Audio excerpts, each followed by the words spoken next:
시청자 여러분 안녕하십니까? 박정호입니다. 어제 국회 본회의에서 11개 상임위원장이 결정이 됐습니다.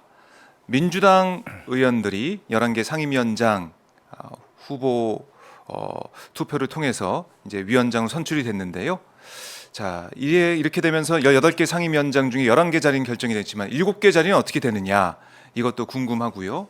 11개 상임위원장을 갖게 된 민주당 오늘부터 상임위를 열면서 일을 하겠다, 일하는 국회를 만들겠다, 또 주요 쟁점 법안들을 상임위에서 논의하겠다라고 의지를 다지고 있습니다. 지금 국회 상황이 어떤지, 또 김건희 여사 명품백 관련해서 권익위가 종결 결정을 내렸는데 이 사안 어떻게 봐야 되는지 국회 정무위 소속의 김현정 민주당 의원 모셔서 말씀 들어보도록 하겠습니다. 안녕하십니까? 네, 평택시 병 국회의원 김현정입니다. 반갑습니다. 네, 어제 고생 많으셨습니다. 세 차례 유예되고 해갖고 겨우 이제 자정 전에 마무리했습니다. 그러니까 2시에 먼저 열리는 걸로 알고 있었다가 5시로 밀렸다가 8시까지 밀렸어요. 맞습니다. 그러니까 어제 이제 초선 의원들은 이런 상황이 처음이잖아요. 네. 그래서 중요한 약속들을 다 잡아놨다가 저녁 약속들 다 빵꾸나고 막 그랬죠. 약속은 못 가서 좀 아쉽긴 하겠지만 그래도 국민들이 볼 때는 어제 민주당이 할 일을 했다. 네. 잘했다. 네. 어제 보니까 댓글 중에 제일 많이 보이는 댓글이 참 잘했어요. 뭐 이런 댓글들이 많이 보이더라고요. 이제 본회의 전에 저희가 의총을 세 차례 했잖아요. 네. 2시, 5시, 8시로 연기되면서 그 전에 30분 전에 의총을 했는데 중간에 이제 그 국민의힘에서 의견을 냈다 그러더라고요. 며칠만 더 시간을 달라고. 그래요. 네, 뭐 어제 방송을 통해 가지고 추경호 원대가 뭐 법사위는 양보할 테니 법사위는 자기가 할 테니까 과방위하고 운영위는 양보하겠다 뭐 이런 식까지 얘기했다라고 하면서 우리를 막 비판했었잖아요. 네. 근데 핵심은 그 법사위잖아요. 법사위인데 이제 그럼에도 불구하고 또 뒤로는 며칠만이라도 더 시간을 달라. 뭘 시간을 줍니까? 이게 저희가 개원이 5월 30일 날 했고 네. 이미 그 전에 2주 전부터 협상을 했었어요. 그때 맞아요. 한마디 협의안이나 협의안이나 의견들을 제시하지 않다가 갑자기 이제 어제 이제 처리해야 되니까 그렇게 또 얘기하는 것도 보면 좀 궁색하더라고요. 네. 어제도 이제 국민의힘 의원들이 국회의장실 앞에 이제 모여가지고 저희 화면으로 보여드리고 있는데 저렇게 앉아서 연잔웅성까지 했습니다. 그래서 우원식 의장을 향해서 오늘만은 안 된다, 뭐 그런 의지. 우원식 의장 사퇴하라 이런 피켓도 보이네요. 네. 강하게 항의는 하는 모습 볼 수가 있었는데 민주당 의원들 저 상황 좀 어떻게 보셨습니까 어제? 지금 여야가 완전히 바뀌어 있어요. 네. 여야가 바뀌어 있는 거고 또 우리 저희 의원들끼리 저 현장을 보면서 누가 그러더라고요. 우원식 의원 사퇴하면 추미애 의장이 원하는 거냐?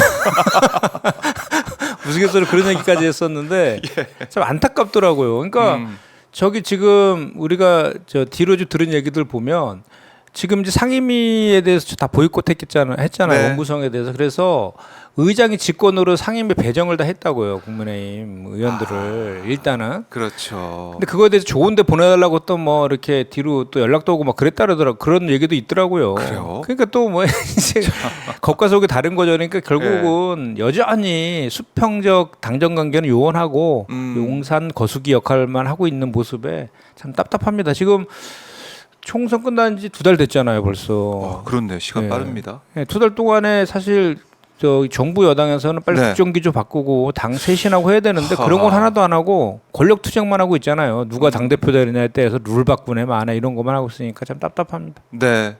자, 그러니까 11개 상임위원장 자리가 결정이 됐고 7개 상임위원장 자리가 남아있는 상황인데 국민의 입장에서도 여러 가지 고민이 좀 될 것 같습니다. 네. 아예 이제 국회를 보이콧할 것이냐, 7개 상임위원장은 어떻게 할 것이냐, 또 여기에 대해서 오늘 또 갑론을박의 의총에서 있을 걸로 예상이 되는데 국민의힘의 이런 태도, 이런 모습, 이건 국민들이 볼 때는 어떻게 여당이 이럴 수 있냐 이런 비판을 많이 하실 것 같아요. 어떻게 보세요? 그러니까 저희가 봤을 때는 제가 봤을 때는 국민의힘의 전략은 일단 8월까지는 버티자였던 것 같아요. 9월부터는 이제 국정감사 들어가고 그러면 이제 쭉 정기회의로 들어가니까 계속 이제 국회가 계속 다른 이제 할 일들이 많이 생기잖아요. 상임위별로 국회 네. 전체적으로도 그렇고 그 이전까지 최대한 원구성을 늦게 시작하려던 전략이었던 것 같은데 이제 우리 민주당 입장에서는 그래서는 안 되기 때문에 총선 민의를 따라서 빨리 민생 회복하고 또 네. 각종 그 의혹에 쌓여 있는 특검법도 다시 재의결하고 이렇게 하는 절차들을 이제 가야 되기 때문에 빨리 이제 한 것인데 네. 그 7개 같은 경우에도 지금 저희가 그 국민의힘으로 남겨놓은 7개의 상임위도 다 의미가 있어요. 그게 뭐냐면 예. 기본적으로 국가를 운영하기 데서 필요한 상임이라든지 그리고 경제나 민생을 살리는 데 대한 기본적인 무한 책임은 정부 여당에 있잖아요. 그와 관련된 상임위를 남겨둔 거예요. 그러니까 예를 들어 국방이라든지 예. 외통이라든지 또는 산자이라든지 정무위 그거 다 그러네요. 알짜배기 상임위들이거든요. 전부 다 보면 경제와 국방, 외교와 관련된 상임위들이잖아요. 그 정보위도 마찬가지고 그런 상임위들에 대해서는 우리가 정부 여당한테 그 역할을 하라라고 한 것이기 때문에 네. 그럼에도 불구하고 이제 오늘 국민의힘에서 의총한다 그러던데 계속해서 지금처럼 이렇게 그 협조하지 않고 이렇게 버티기를 일관하면 제가 봤을 때는 부득이하게 7개 상임위도 네. 우리 더불어민주당에서 상임위원장 할 수밖에 없지 않느냐. 왜냐하면 지금 당장 포항에 포항 영일만 석유. 영일만 석유 예, 가스전과 예. 관련해서도 그거 빨리 각종 지금 의혹들이 투성이잖아요. 그럼요. 그거에 대해서 상임위 열어서 빨리 그거를 진상을 규명해야 되거든요. 예. 그래서 이거를 그 시추를 국회에서 동의할지 말지를 결정해야 되는데 각종 의혹들에 대해서 다 좀 뭐 영업 기밀이다 뭐다 하면서 다 피해가고 있잖아요. 자료가 안 오더라고요. 그러려면 산자 열어야 되는데 산자위원장이 없잖아요. 그렇네요. 산자위 열어야죠. 근데 네. 산자위원장 자리는 이제 국민의힘이 가져가는 걸로 지금 돼 있는데 예. 이거 어떻게 됩니까? 시간이 이게 계속 흘러가고 있는데 예. 그럼 뭐 부득이하게 우리가 아. 상임위원장 산자위는 우리가 가져와야 된다. 아니, 그렇게- 가져오는 차원이 아니라 산자위 빨리 열어야 된다. 열어야 근데 위원장 되니까. 안 가져가면은 예. 민주당이 일을 해야 되는 게 아니냐. 그렇죠. 이런 얘기 나올 수밖에 없죠. 그런 국민들의 그런 민심들이 또 표출될 거라고 봐요. 빨리 열어서 해라 이렇게 할 거 아니겠습니까? 그렇네요. 산자위 이것도 지금 핵심 상임위로 지금 떠오르고 있는데 예. 이것도 빨리 해야 되고 이러다 보면은 7개 상임위 만약에 국민의힘이 국회를 보이콧하고 국회 안 들어가 상임위원장 안 가져갈래 이렇게 한다고 해서 민주당이 또 우리가 11개 가져왔으니까 좀 기다려보자 이렇게 갈 일만은 아니라고 보시는군요. 그럼요. 7개도 가져올 수밖에 없다. 국민들이 명령하면 가져올 수밖에 없다. 예, 그러니까 이제 21대 초반 때에도 한번 18개 상임위다 저희가 한 네. 적이 있잖아요.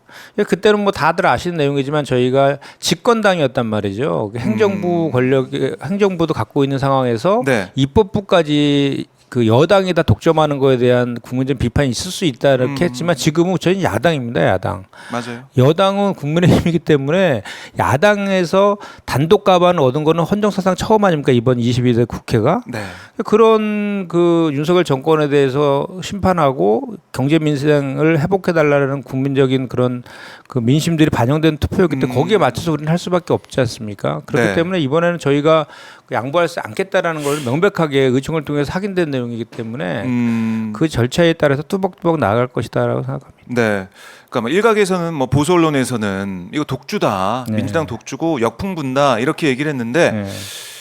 아직까지는 뭐 역풍이 부는 것 같지 않습니다. 예. 역풍이 없는 것 같아요. 어떻게 보세요? 그러니까 좀 전에 말씀드린 것처럼 21대랑 22대는 틀리다. 지금 우리가 야당이기 때문에. 라는 거고 계속해서 국민의힘에서 또는 보수 언론에서 했던 얘기들이 과거에 간행 얘기를 하잖아요. 관례 간행. 네. 왜 간행을 안 따르냐는 얘기 하는데 사실은 그러면 법사위랑 운영위를 위원장을 여당이 하면서 각종 그 법안들을 다 발목 잡게 하고 법사에 묶어둔다든지 또는 대통령실과 관련된 각종 그 의혹이나 이런 것들에 대해서 아예 운영위를 열지 않는다든지 자료 제출도 거부한다든지 이렇게 하는 그런 나쁜 관행들을 계속 두는 것이 민심입니까?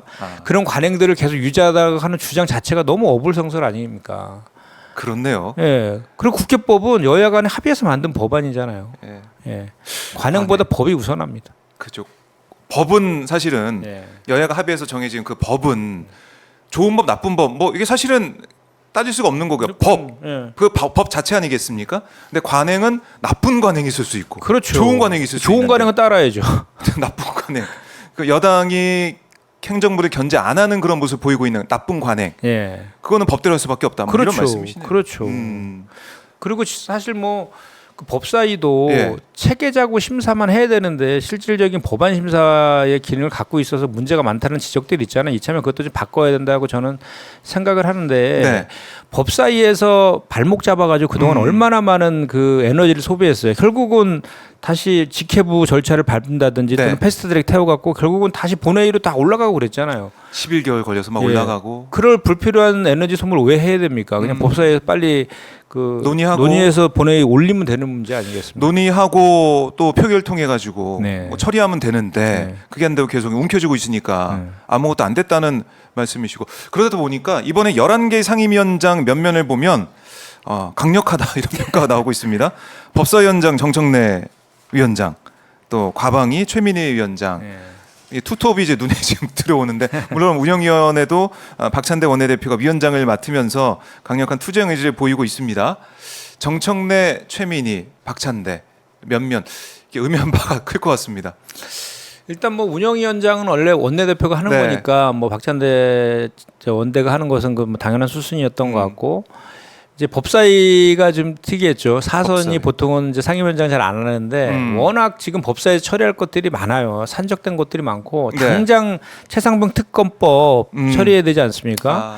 예, 그런 거 관련해서 좀 지금 상황이 지금 우리 더불어민주당이 강하게 나갈 수밖에 없는 상황을 초래한 것은 정부 여당이잖아요. 근데 그거에 대해서 그렇다 해서 그분들이 뭐 그러니까 그 국민들의 민심을 좀 더 강하게 주장하는 분들이시지, 그분이 뭐 억지 쓰거나 아닌 거를 억지로 하고 이런 스타일은 아니신 거잖아요.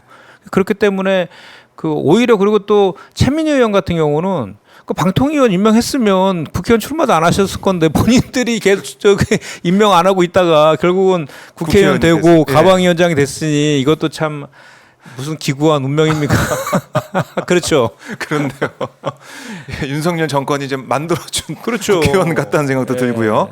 과방이 또 재선 의원인데 또 과방위원장을 맡았어요. 네. 이것도 그만큼 잘 일을 할 수 있는 사람, 또 앞장서서 여당을 또 정부를 견제할 수 있는 사람, 정권을 견제할 수 있는 사람을 그 적재적소에 이제 배치했다, 이렇게 해석해도 되겠네요. 그렇죠. 지금 뭐 저기 다들 이제 뭐 언론인뿐만 아니라 일반 국민들도 다 알고 계시잖아요. 그동안 네. 방송 장악을 해서 얼마나 많은 무리한 수를 뒀어요. 뭐 그 MBC라든지 KBS 이사진들 뭐 해임시키려고 뭐 국민권익위, 국세청, 검찰 다 동원해가지고 막 했잖아요. 그리고 실제로 많이 장악도 됐고 이미 그런 것들을 정상적으로 언론환경을 돌려놓기 위해서는 방송사법을 지금 추진하는 것을 통과시켜야 되는데, 그렇게 하기 위해서는 좀 그런 소신도 있고 또 그런 경험도 풍부하고 또 강단도 있는 분이 상임위원장 맡는 게 지금은 그 대세적인 흐름일 수밖에 없는 상황이다 생각합니다. 네. 자, 18개 상임위원장 중에 11개 상임위원장 민주당이 가져왔는데 7개 상임위, 이거는 글쎄요, 뭐 길게 두고 볼 수는 없을 것 같다는 생각이 들어서 아까 산자의 말씀도 하셨지만은 국민들이 궁금해하는 사안들은 하나하나 다 따져봐야 되고, 이런 것들은 민주당이 좀 앞장서서 총선 민의에 맞게 일을 해야 된다, 이런 생각이 들어요. 그러니까 이게 상임위가 총 18개잖아요. 예. 그중에 정보위가 있어요. 정보위. 그거는 국회의장이 직권으로 임명할 수 없게 돼 있더라고요. 여야 합의가 반드시 돼야 되는 거라서 그거를 뺀 나머지 17개. 그러니까 이제 7개 중에 6개는 계속해서 국민의힘이 계속 버티기를 일관한다거나 하면은 적정한 시기 되면은 이제 국회의장이 직권 상정할 수 있거든요. 그렇게 되면 저희 아까도 말씀드린 것처럼 지금 민생이 급하고 아까 말씀드린 것처럼 국정 운영이라든지 민생 경제에 관련된 상임위가 지금 남아 있는 상황이라서 그런 거를 마냥 둘 수는 없기 때문에 적정한 시기 되면 그것들도 그쪽에서 계속 여당에서 협조하지 않으면 민주당에서 할 수밖에 없다. 나는 그렇게 생각합니다. 네, 알겠습니다. 오늘 또 민주당 의총도 예정돼 있잖아요. 거기서 네, 11시에 어떻게 예정돼 있습니다. 이 사안들을 또 정리를 하고, 또 상임위도 가동을 뭐 바로 하겠다, 이렇게 얘기를 하고 있더라고요. 맞습니다. 예. 상임위 가동. 오늘 법사위 연다 그러더라고요. 근데 정무위는 정무위원장이 없어가지고 예. 가동되기가 힘들겠습니다.